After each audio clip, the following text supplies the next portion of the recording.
সারাই করে যায়। এবার সাধুগুরু বৈষ্ণবেরা ভাবলো যেখানে বিনামূল্যে জুতা সারাই হয়, জুতা সারাই করতে গেলে আবার নাম শোনাটা ফ্রিতে হয়ে যায়, সেখানে তো সবাই যাবে, জায়গা দেওয়া গেল না, দোকানও নয়, ভক্তরা ভর্তি। আর রুইদাসের দিকে সবাই মিলে ভাবাবেশে তাকিয়ে থাকি, আর রুইদাসের দিকে কি করে, জুতা সারাই করে, হাতে করে কাপ আর বদনে করে হরিনাম। জুতা সারাই করে আর বদনে কি বলে জানো, হরিনাম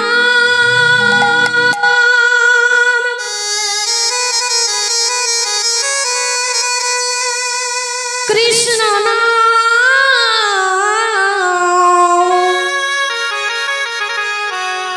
গে যা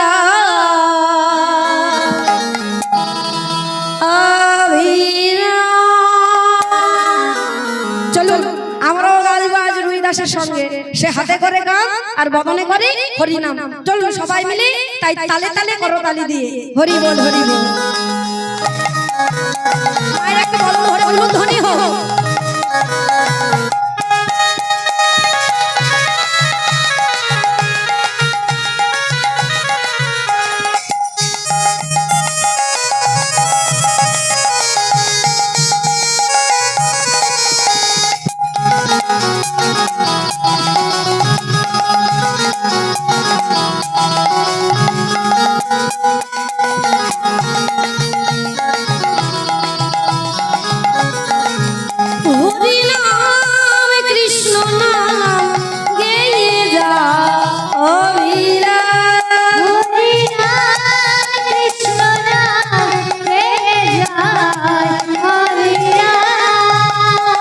এসেছো হবে যেতে হবে নাম হরমন তারি পাবে। এসেছো হবে যেতে হবে নাম হরমন তারে পাবে। এসেছো হবে যেতেই হবে নাম হরমন তারি পাবে। এসেছো হবে যেতে হবে নাম হরমন তারে পাবে।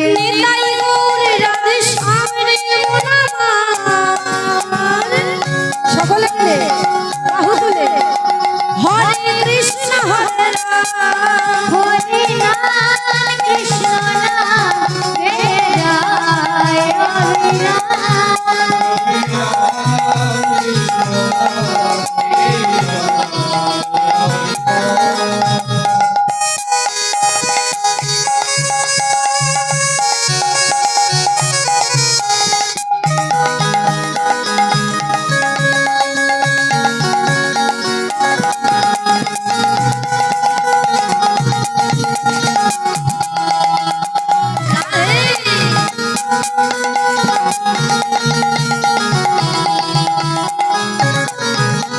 কৃষ্ণ সূর্য সমা হয় মায়া হয় অন্ধকার, যাহা কৃষ্ণ তাহা নাই মায়ার অধিকার।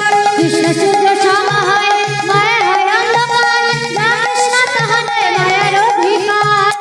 চৈতন্য নিত্যানন্দ শ্রী অদ্বৈত সীতা, হরি গুরু বৈষ্ণব ভাগবত গীতা।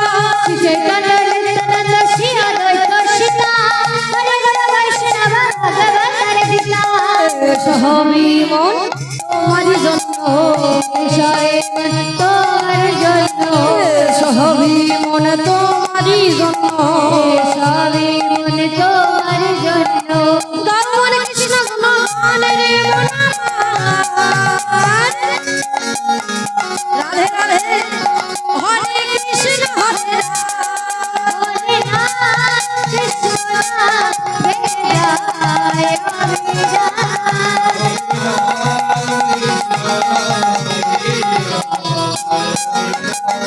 হরে রাম কৃষ্ণ রাম নিতাই গৌর রাধে হরে হরে। গে যায় অবিরাম।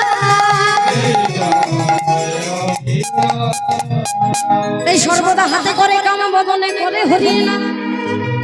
তবে বাবা হলে কি হবে, দোকানে সাধু বৈষ্ণবের ভিড় হয় ঠিকই, কিন্তু দরিদ্রতা ঘোজার বদলে তার যেন আরো দরিদ্রতা বেড়ে গেল।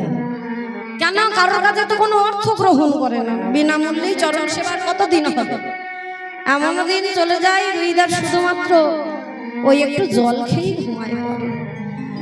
ভগবান ভক্তের হেন ভক্তি দেখে তিনি যেমন বলেছে যে করে আমার আশ আমি করি তার সর্বনাশ, কিন্তু তারপরে সে যদি না ছাড়ে আমার পাশ, তখন আমি তার বন্ধু নই সখা নই, হই তার দাসের দাস। তা ভগবান দেখলেন এত কষ্ট দিয়েছে, তাও সেই ভগবানের নাম ছাড়ে না, হাতে করে কাম বদনে করে হরি নাম, হরি নাম ছাড়া সে কিছু জানে না, নিঃস্ব হয়ে যায় তো কি হয়ে যায়, তাও সে নাম ছাড়ে না।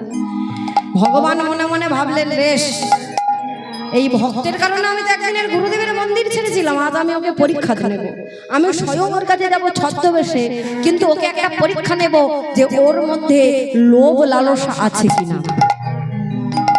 আর সেই পরীক্ষা নেবার জন্য স্বয়ং ভগবান আমার ছদ্মবেশ ধরলেন, এক বৃদ্ধ সন্ন্যাসীর বেশ ধারণ করে এসেছি রুইদাসের ওই ছোট ভাঙা দোকান।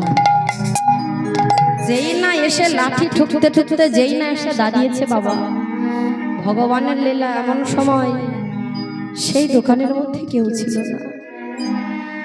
যেই না এসে দাঁড়িয়েছে রুইদাস এমন সময় হরিনাম হরিনাম গাইতে গাইতে হঠাৎ সেই নামের মধ্যে, সেই ধ্যানের মধ্যে, সেই ভাবের মধ্যে দর্শন হলো ওই ছদ্মবেশে আসা সন্ন্যাসী ঠাকুর।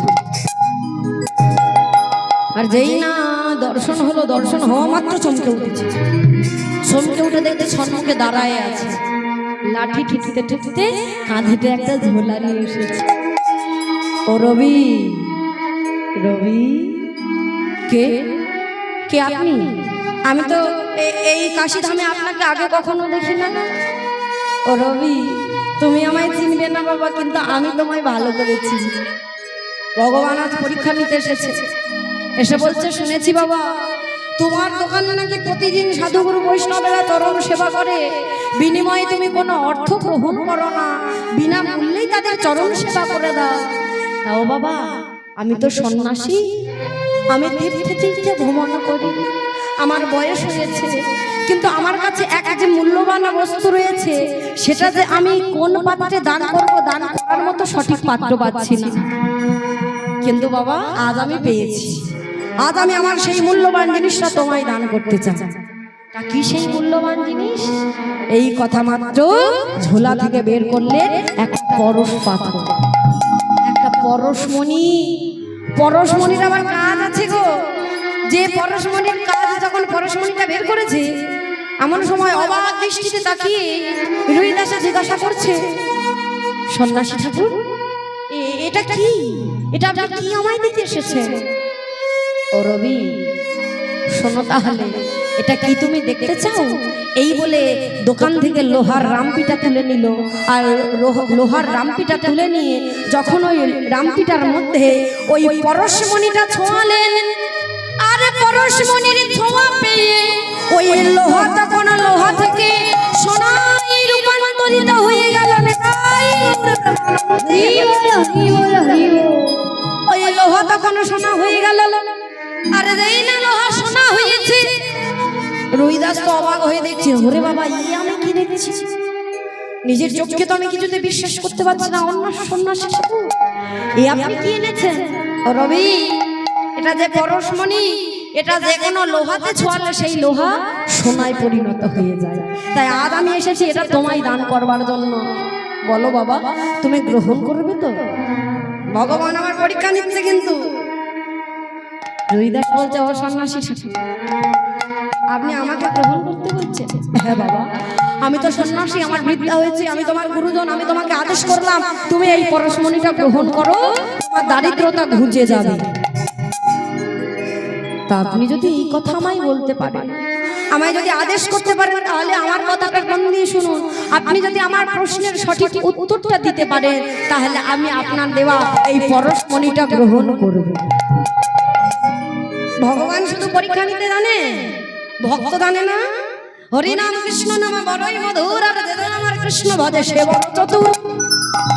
ভগবান কি পরীক্ষা নেবে গো? ভগবানকে আজ পরীক্ষার জালে ভাসিয়ে দিলেন, তার ভক্ত জালে বেঁধে দিলেন। কেন জানো?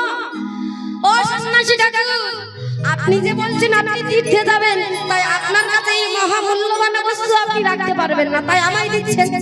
এবার আপনি ভেবে দেখুন তো, এই তো দেখছেন আমার দশা, আমি দরিদ্র, আমার ঠিক মতো আহার নিদ্রা হয় না, তা আপনি যে ওই পরশমণিটা আমায় দিচ্ছেন, একবার ভেবে দেখেছি ওই পরশমণিটা ঘরে রাখলে নিশ্চয়ই আমি কোনো না দিন কোনো লোহা সোনা করবো, তারপর সেগুলো বাজারে বিক্রয় করবো, তারপর আমার ঘরে অর্থ আসবে। আর অর্থ কি ঘরে এমনি এমনি রাখা যায়? সেই অর্থের বিনিময়ে আমি দুতলা বিল্ডিং বাড়ি করব, আমি বড় বড় দুটো গরুর গাড়ি, দুটো ঘোড়ার গাড়ি, বিঘা বিঘা জায়গা জমি কিনবো। ও সন্ন্যাসী থাকে, তাহলে বলেন তো সেদিন যখন এত বিষয় সম্পত্তি আমার হবে, আমি তো একা দেখাশোনা করতে পারবো না, তাই না? ভগবান আমার পরীক্ষা নিতে এসে মনে মনে ভাবছে, হাই রে ভক্ত, তোর মনে এখনো এত লোভ ছিল? কিন্তু না বাবা, ভক্ত কেমন পরীক্ষা আছে ভগবানকে নাই দেখুন। ও সন্ন্যাসীরা করবো না, কত চাকর বাকর রাখলে ঠিক হবে? ও বাবা, হয় তোমার ওই এত বিষয় সম্পত্তি দেখাশোনা করবার জন্য, হ্যাঁ 3-4টা তো চাকর বাকর রাখতে হবে। বেশ, এবার আপনি আমার কথার উত্তর দিন। আপনি তীর্থে যাচ্ছেন, সাধনায় যাচ্ছেন, পরশমণি আপনার কাছে রাখলে আপনার সাধনা ভঙ্গ হবে। আর ও সন্ন্যাসী ঠাকুর, আমি যে সাধনায় নেমেছি, যে সাধনার পথ ধরে হাঁটছি, যেদিন আমার টাকা পয়সা জায়গা জমি বিল্ডিং বাড়ি হবে, সেদিন এদের পিছনে সময় দিতে দিতে আমার যে সব সময় চলে যাবে। আর ভগবানকে ডাকা হয় হরি বল, হরি বল, হরি বল। তাহলে ভক্তের প্রশ্নটা ভগবানের কাছে দেখো, তুমি যে আমায় এত ধন সম্পদ দান করছো, কিন্তু ধন সম্পদ নিয়ে যদি আমি ধনী হয়ে যাই, তাহলে ভগবানকে ডাকার সময়টা আমি কখন পাবো? ভগবানকে প্রশ্ন করছো, বলে দিন আমি কখন ভগবানকে ডাকার সময় পাবো? কিন্তু জানেন, আমার কাছে আছে এক এমন পরশমণি, যেটা আপনার এই পরশমণি থেকে মূল্যবান। সেটা কি জানেন? সেটা হলো আমার প্রভুর চরণ পরশমণি, যে চরণ ধুলা যদি কোনো পাপী তাপী জীবের হৃদয়ে লাগে, সেই পাপী তাপী জীবের হৃদয় রূপ লোহা ওই সোনায় পরিণত হয়ে যায়। তাই আপনার এই পরশমণির আমার কোনো প্রয়োজন নেই। কেন জানেন? আমি দরিদ্র হতে পারি, কিন্তু চাই না আমি ধনী হতে। ভগবানকে সেবা দেওয়ার মতো কিছু থাকুক আর না থাকুক, এই নয়ন জল রূপে চন্দ্র আর এই হৃদয় রূপে তুলসী আমার রয়েছে, যা দিয়ে আমি আমার ভগবানের চরণে সেবা দিতে পারবো। তাই আপনার ওই পরশমণির আমার কোনো প্রয়োজন নেই।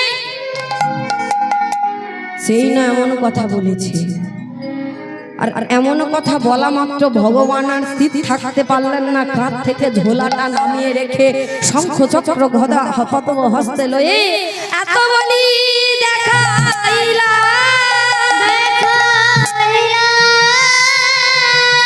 আপনার স্বরূপ, সন্ন্যাসী বেশ রামচন্দ্র একই রে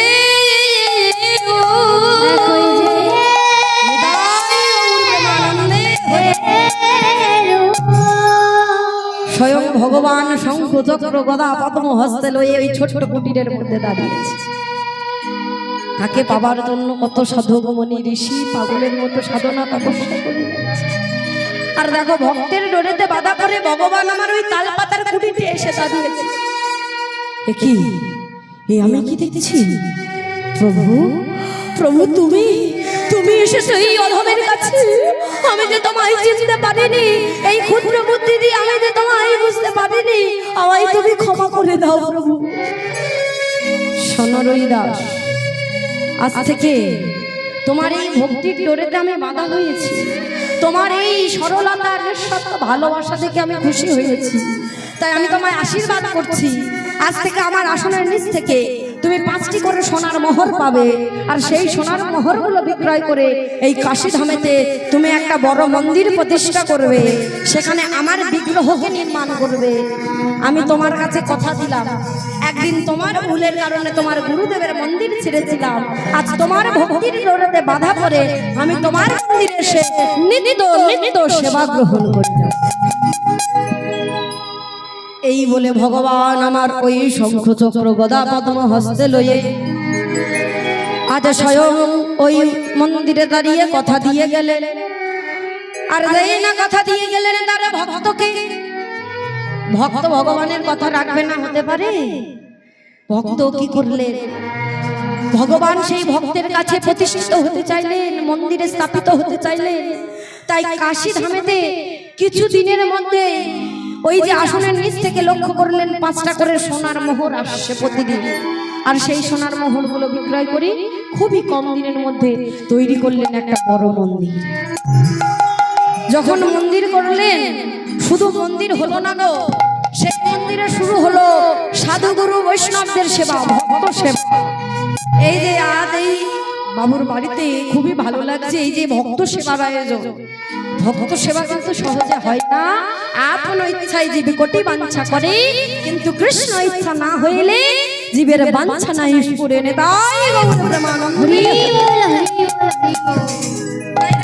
তেমনি রবিদাসের মন্দির হয়েছে, আর মন্দির যেই না হয়েছে চারিদিকে প্রতিদিন খবর দেওয়া হয়। কাদের খবর দেওয়া হয় জানো? শোনো শোনো কাশীবাসী, শোনো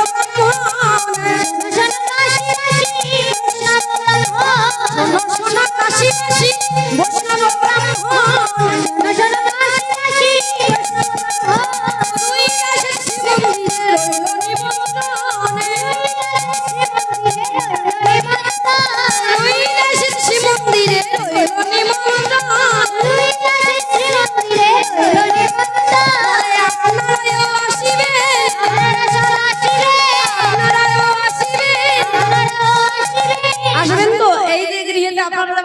সেবা নিতে এসেছেন, ঠিক তেমনি রবিদাসের মন্দিরে আজ ভক্ত সেবার জন্য হচ্ছে, সকল ভক্তদের নিমন্ত্রণ করা হচ্ছে। আর কি বলছে জানেন? আপনারা দান সেবা নেবেন, আপনারা আসিবেন, আপনারা দান সেবা নেবেন, আশীর্বাদ করিবেন।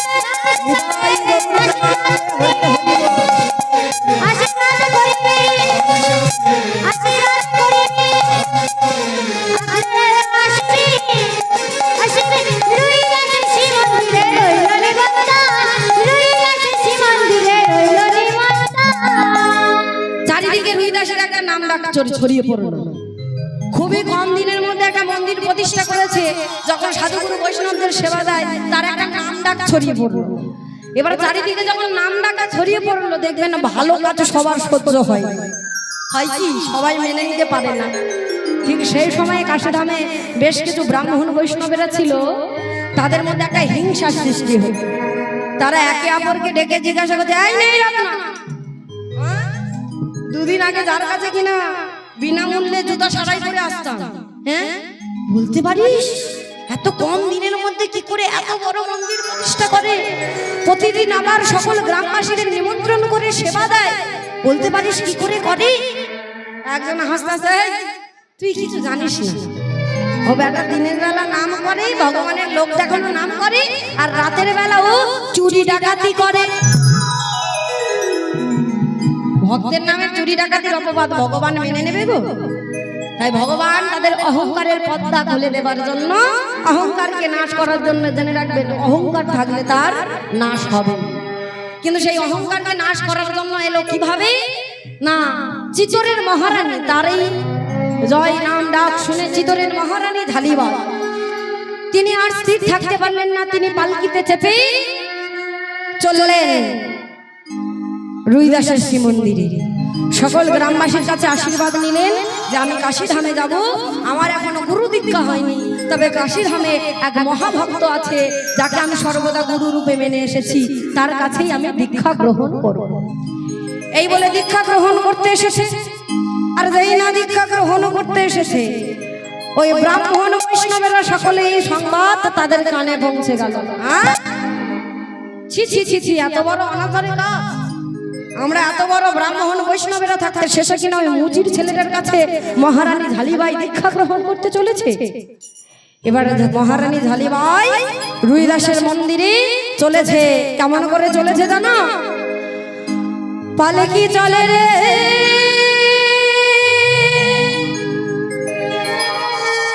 পালকি চলে রে,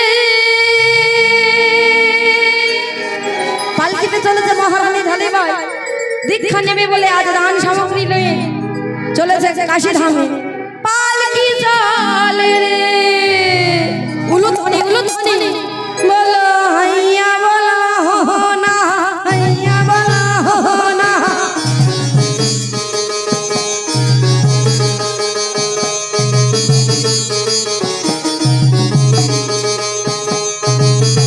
সবাই মিলে একটু তালে তালে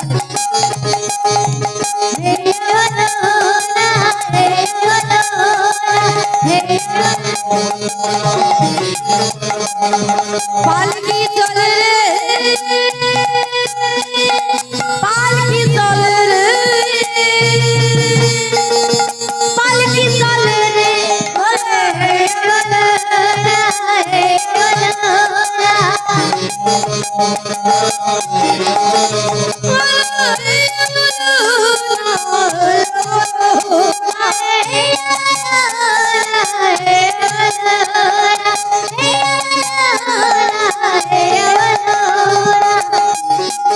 এইভাবে এসেছে।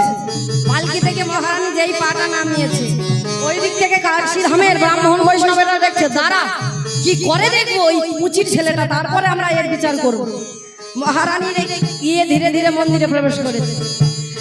প্রবেশ করে রুইদাসের চরণটা ধরেছে। গুরুদেব, চিতরের মাটি হতে আমি সর্বদা আপনাকে গুরুরূপে স্মরণ করেছি।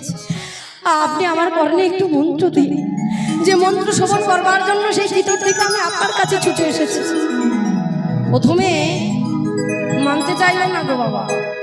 রুইদাস বলল, না না না, আমি অগ্র মূর্খ, আমার জ্ঞান নেই, ভাষা নেই, ভক্তি নেই যে তোমায় আমি দীক্ষা দেব। না না, তুমি ভিড়ে যাও, এই কাশী ধামে অনেক সাধু গুরু বৈষ্ণবেরা আছে, তুমি বরং তাদের কাছে দীক্ষা নেবে যাও মা। না এমন কথা বলেছে, মহারানী ঝালিবাই বলে উঠলেন, আমি বড় আশা নিয়ে আপনার চরণে এসেছি, কিন্তু আপনার চরণ ছাড়া যদি আমায় করে দেয় তাহলে জেনে রাখুন গুরুদেব, আপনার এই মন্দিরে আমি আমার শেষ নিঃশ্বাস ত্যাগ করব। না, এ হতে পারে না, আমার জন্য কোনো নারী তার জীবন দিয়ে দেবে এটা আমি মেনে নিতে পারবো না। তবে এই যদি হয় আমার রাধা রমণের ইচ্ছা, তবে তাই হোক। চিতরের মহারানী ঝালিবাইকে সম্মুখে বসিয়ে করুণামলে তারা প্রদান করলেন এতগুলি করনে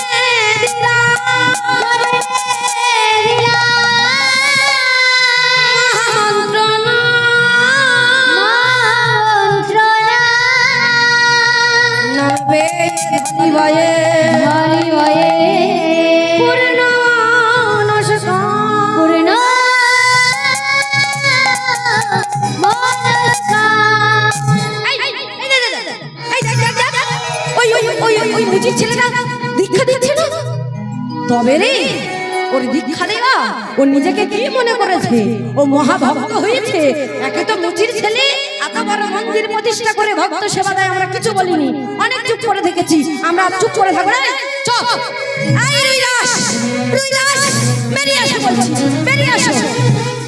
মন্দিরের ভিতর থেকে রুইদাস আর থাকতে না পেরে বেরিয়ে এলেন। এসে দেখলেন তার মন্দিরের বাইরে সাধুগুরু বৈষ্ণবেরা তারা যেন প্রধানিত নয়নে তার দিকে তাকিয়ে আছে। জয় হোক ব্রাহ্মণ বৈষ্ণবের, জয় হোক, প্রণাম নেবে। চরণ শতকোটি প্রণাম জানিয়েছে। হে ব্রাহ্মণ বৈষ্ণব বলুন, আমি আজ আপনাদের কি সেবার আয়োজন করতে পারি? চুপ কর, তোর মতো মুচির ছেলের কাছে আমরা সেবা গ্রহণ করতে আসিনি। ছি ছি, আজ তুই একই করেছিস রুইদাস? হ্যাঁ, তুই না জাতিতে মুচি, আর তুই যে চিতরের মহারানী ঝালিবাইকে দীক্ষা দিলি, তুই জানিস না দীক্ষা দিতে গেলে প্রয়োজন হয় টিটির, দীক্ষা দিতে গেলে প্রয়োজন হয় পইতে। এই তুই যে দীক্ষা দিয়েছিস, বল আগে তোর পইতে কোথায়? কি রে বল, চুপ করে আছিস কেন? এই মুচির ছেলে বল, তোর পই পৈতে কোথায়? তোকে বলতেই হবে, আর বল তোর পৈতে কোথায়। সকলে মিলে যখন চেপে ধরে বলছে বল তোর পৈতে কোথায়, এমন সময় হরিদাস মৃদু মৃদু স্বরে বলে উঠলেন, হে ব্রাহ্মণ বৈষ্ণব, আপনাদের হয়তো পৈতে আছে দেহের বাইরে যা মনুষ্য চোখে দেখা যায়, আর আমার দেহের পৈতে আছে এই দেহের ভিতরে যা চোখে দেখা যায়। ছেলেটা আমাদের অপমান করে কি বললো শুনলি? ও বলে নাকি আমাদের পৈতে আছে দেহের বাইরে, আর ওর নাকি আছে দেহের ভিতরে। তবে রে আজ বোঝাবো ওকে মজা, ওর দেহের ভিতরে কোথায় পৈতে আছে আমরাও আজ বের করবো। এই বলে সেই ব্রাহ্মণ বৈষ্ণবেরা একে একে পাণ্ডিত্যের অহংকারে অন্ধ হয়ে কেউ কেউ নিয়ে এলো ছুরি কাঁচি, কেউ কেউ নিয়ে এলো কাস্তে কাটারি, নিয়ে এসে রুইদাসকে একে একে চারদিক থেকে ঘিরে ধরেছে। সবাই মিলে ঘিরে ধরে, তবে রে তোর দেহের মধ্যে পৈতে আছে দেহের ভিতরে, আমরা দেখবো কোথায় তোর দেহের ভিতরে পৈতে আছে। এই বলে এক ব্রাহ্মণ তার দেহের মধ্যে দিয়ে আজ পাণ্ডিত্যের অহংকারে অন্ধ হয়ে গিয়ে যেই না বাবা ছুরিটা চালিয়েছে, দেখবো কোথায় দেহের মধ্যে পৈতে। আবার ছুরি চালানো মাত্র সর্ব অঙ্গ দিয়ে রক্ত ঝরে ঝরে পড়ছে। ও এভাবে তো দেখা যাবে না। এই বলে দেহটাকে এইভাবে যখন রক্ত মাংস থেকে বাঁধা করছে, সে বেদনা জ্বালা সইতে যাবে রে। চিৎকার করে বলে উঠল, তোমরা আমায় ছেড়ে দাও, আমায় ছেড়ে দাও, আমায় ছেড়ে দাও গুরুদেব।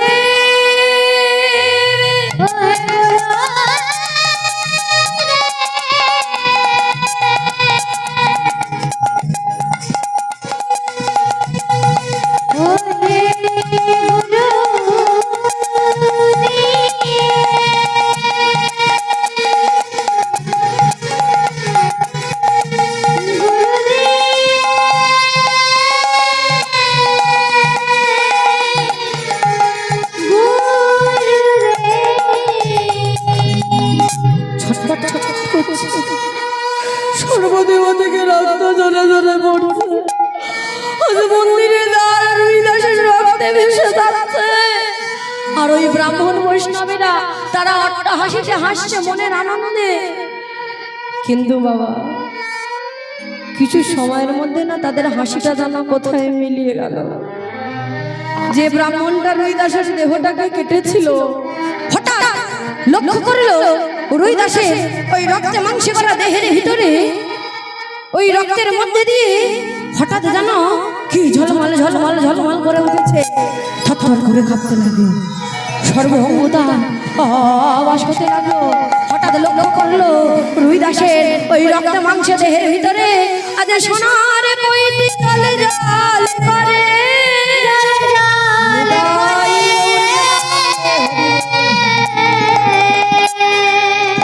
এই না লক্ষ্য করলো ভক্তের হৃদয়ে সোনার পৈতে জলজল করে উঠেছে।